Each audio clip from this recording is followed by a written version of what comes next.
Kadalasan sa mga handaan ay ito yung nakahain kasi masarap naman talaga itong maha blanca. Tara at magluto tayo, ibibigay ko sa inyo yung tamang sukat at texture ng maha blanca.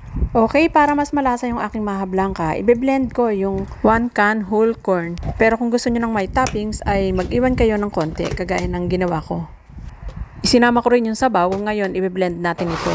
Hindi kailangan yung very smooth. Coarsely blend ay okay na.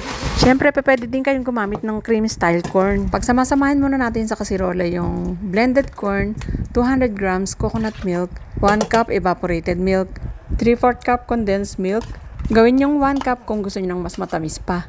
Pero para sa mga hindi mahilig sa matamis, okay na yung 3/4 cup. Okay, tunawin lang natin yung 1.5 cup cornstarch sa 2 cups ng water. Pagka nga pala tinakal natin yung cornstarch, wag nating sisiksikin.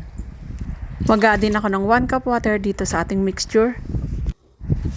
Maglalagay na rin ako ng konting cheese instead na salt yung ilalagay ko. Ito na lang cheese. At pagkatapos nito ay pakukulaan ko lang to ng mga 5 minutes hanggang sa maluto yung gata. Pagluto na yung gata ay ibubuhos ko na unti-unti yung aking tinunaw na cornstarch. Habang binubuhos natin yung cornstarch, kailangan halo-haluin natin to para hindi magbuo-buo. At pag naibuhos na natin lahat yung cornstarch, ay haluin natin to ng mga 8 to 10 minutes para maluto ng tuluyan yung cornstarch. At pagkaluto nito, isalin na agad natin sa baking pan or kahit anong container na available sa inyo. At saka natin i-spread evenly. And then after that, ilagay na natin itong ating whole corn sa ibabaw.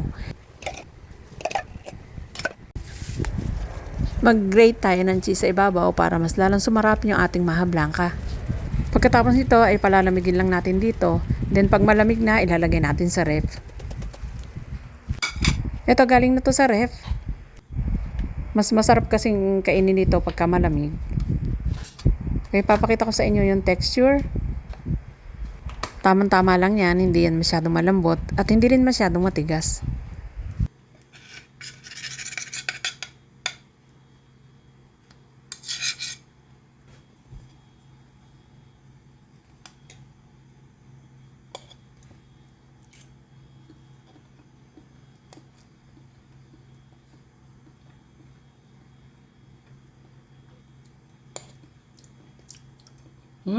Saktong-sakto lang. Hindi sobrang lambot, hindi matigas. Sakto lang. Lasang-lasa pa yung mais. Masarap talaga pag biniblend.